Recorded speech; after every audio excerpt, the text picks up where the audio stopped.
Alright, I just want to talk a little bit about the simulated universe in Honkai Star Rail. Just as a forewarning, this is going to be a pretty off-the-cuff video as I'm making this right after I've been playing the new version of it that was released in the new update. Before I start, I do want to stress that this is going to be heavily opinionated, so give it a listen with that in mind. I really don't know if I can currently put into words how I feel about the simulated universe because there's some parts that I kind of like, but there's a lot that I don't, so I guess I'll just start talking and see if I can figure it out as I go. I guess let's start with the basics. In my opinion, the golden rule of any gacha game is that the characters should be the most important part of them. It's the characters that give players a large variety of reasons to actually play gacha games. It could be the way that a character's animations look, or maybe the character building aspect, or whatever else. Regardless of whatever that reason is, it all comes back to that golden rule. If it's not for the characters, what's the point of playing? So to focus on how the simulated universe handles that golden rule, I have to say I think it started as a good mode for that. It's repeatable content that has some variety and lets you use your characters in it in different ways. But I want to focus on two words there, started and some. It might have felt that way at the beginning, but I really don't think it does anymore, especially after players figured out the mechanics and more recently after the Unknowable Domain and the scepters that you use inside of it were released. I think where I'm getting stuck in how I'm feeling is that, in my opinion, while the modes start with you feeling like you can have some variety and do unique things, when you play through each mode a few times and learn how everything works, each playthrough ends up feeling really similar to the last one because you know what to pick now that you've played through it a few times. The simulated universe takes a lot of notes from roguelikes, and when I play a roguelike, what I'm really looking for is every run to be different, and as a result of being different, the way I have to play or what I have to do to live and make it to the end to beat the boss and stuff like that will also be different.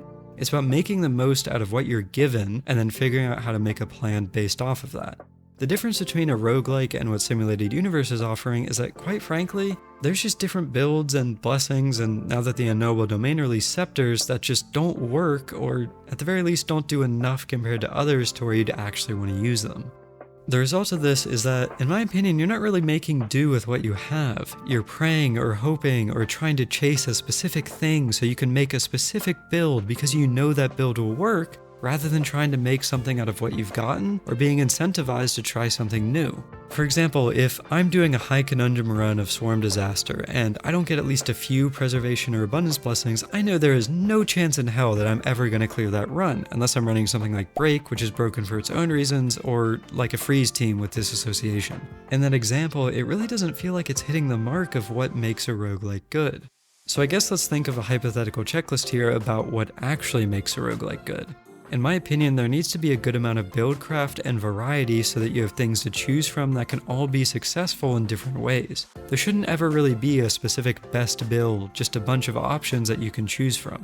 I also feel that there needs to be some aspect of a power fantasy. When you get that perfect build online, you should feel powerful as your own character. And lastly, there also needs to be some player agency in those modes, meaning the player needs to have some aspect of control over how their build functions. In my opinion, the simulated universe has already missed a mark on one of those first points because you don't have the buildcraft and making the best out of what you've got. That just isn't there. Requiring certain things in each of your runs doesn't really result in a whole lot of variety. So if there's no buildcraft, then you have to think about, okay, what else does a simulated universe offer? In the previous modes before Unknowable Domain, what it offered was the golden rule. You got to see your characters doing tons and tons of damage and fulfilling the power fantasy, right? Like you could make Arlen do millions of damage in those modes, and for players that like or just want to play Arlen, that was a mode that you could do it in.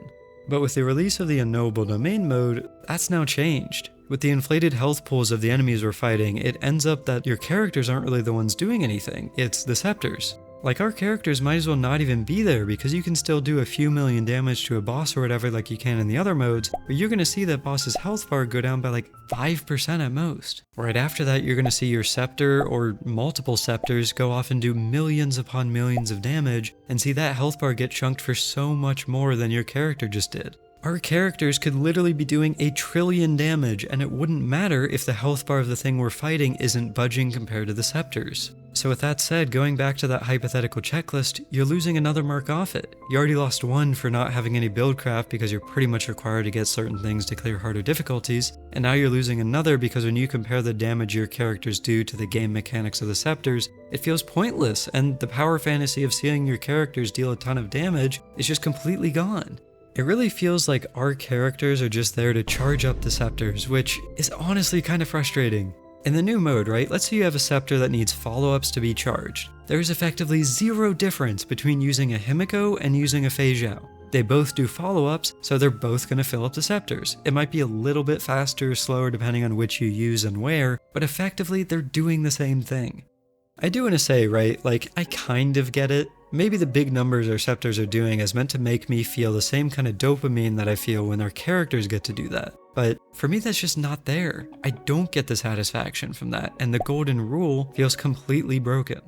I have to say, in my opinion, they really missed the mark here. This mode used to be the Galactic Baseball event, and while it was fun for that short time period, some things are better left as events, or at the very least they need to be iterated on, which I don't feel like this was iterated on enough. Even back when it was an event, I really didn't like the feeling that our characters were basically doing nothing, and lo and behold, when it's now become permanent, it's the exact same thing. Again, I want to reiterate here, the whole point of playing a gacha game is so that you can collect your characters and you can make them super strong and then you can use them in a bunch of different game modes. But I'm just struggling to see the point of doing that when the game modes we're getting give you a scepter that deals 20 million damage while your character deals 2 million damage. And in my opinion, that's actually always been an issue with Simulated Universe since it's been released. I mentioned earlier that once people figured out how the different mechanics work, every playthrough ends up feeling the same. Take the Quake or the disassociation mechanic from the normal modes of Simulated Universe, right? Like, those are used in so many clears for high conundrum levels for those modes. Those things happen when you do super simple things like getting hit or breaking the enemy to apply freeze to them. Those mechanics were essentially the precursors to scepters. They're things that you can't really control that happen when you do extremely basic things instead of your character doing something fun after a special trigger or something unique or whatever. You didn't have to do anything special other than just click a button, watch your character do a thing, and then you see your scepter go off and deal 20 million damage. This just knocks that third mark off the checklist. You don't have any control or player agency over any of this. Like, maybe I'm crazy, but as it is, it just kind of feels boring. I feel like this mode has so much potential to be a real roguelike. They have so many use cases for a mode like this. This is the kind of stuff that people have been asking for in Genshin for the 4 years that game has been out. But the scepters dealing all the damage is what we're getting instead? Like, it really makes me wonder what the point of having all these characters and spending months upon months building them out is for this to be the repeatable content that we have to use them in. And that's just a really frustrating feeling to have. It says something that the best way to play the new mode is to literally loop your scepters so that each one triggers the others until everything is dead, and in the meantime nothing really ever took a turn, whether that's you or the enemy. Doing a single follow-up or using an ult to proc your scepters to go for 20 turns in a row dealing 100 million damage just doesn't feel special. And honestly, in the normal modes when you have something like Quake or Disassociation, your characters aren't doing anything special there either. You're just getting access to it from having shields or freezing the enemy, and you don't even need your characters to do those things because other blessings can give you them. It just feels frustrating that there's so much that they could do with these game modes that aren't just having mechanics that deal tons of damage while our characters just don't do as much. They could use it to make our characters feel more unique or use it as testing grounds for different buffs for our characters, and they just aren't. I honestly don't understand why they couldn't be doing something like that instead of what's currently happening. They already have blessings and curios and things like that, so why not make the scepters a combination of the two where you get buffs for your characters that also do wacky things? They could even combine it with a component system that was added in Unknowable Domain to make the buffs slottable. For example, you could get a follow-up explosion component and put that on your Fei Zhao to make all of her follow-ups deal AoE damage. If you wanted to, you could then combo that with a different component that lets someone who doesn't deal follow-up damage deal follow-up damage, which would let someone like Sela have an exploding AoE follow-up. Doing it that way would result in an upgrade system for our units, and it could even let our characters do things that they simply just can't in the normal game. Let's be honest here, a character like Arlen is awful in the normal version of the game, so why not use these game modes to offer unique buffs that could make characters like him do something more special? Something like this would be an amazing testing ground for making changes to unimpactful characters by making things tailored to the different units. Considering the bosses we fight have unique animations even if they're a playable character, they could even reuse those as some kind of special attack for us to do. Like, seeing your own Kafka do her AoE grenade attack that she does in her boss form would be insanely cool, rather than just seeing it from her when she's an enemy. Instead of cool things like that, what we're getting is basic stuff like break effect increases or more crit damage instead of other things that could actually be fun for our characters. I feel like this is a mode that just has so much potential to be a true roguelike and let you get some crazy builds that make your characters feel more unique or add relevance to non-relevant characters. But all of that is just being squandered with stuff that's way too simplistic, like blessings, or stuff completely unrelated to our characters, like scepters. Getting 10% speed for Arlen or giving him critical boost from the Hunt Blessing just doesn't mean anything, because it's not actually changing anything about what makes Arlen bad. It just gives him more damage and that's it. Going back to what I mentioned earlier with slotted components for our characters, they could use these kind of things to add in buffs for underdeveloped damage types, or maybe just damage types that they don't want to be strong in the normal version of the game. Like, what if you had a component that encouraged you to play at low HP, and in return you get access to some new ability for your Arlen?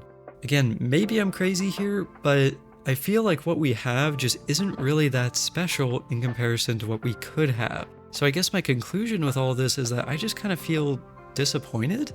In my head, this is a mode that I feel has infinite potential. Following that golden rule and being able to build your characters in a variety of different ways through these modes is just one way that I feel this game could be so much better than it currently is.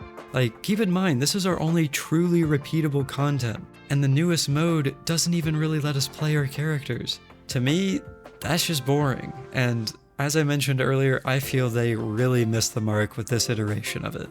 This kind of ended up all over the place, but I think that's the best way I can put it.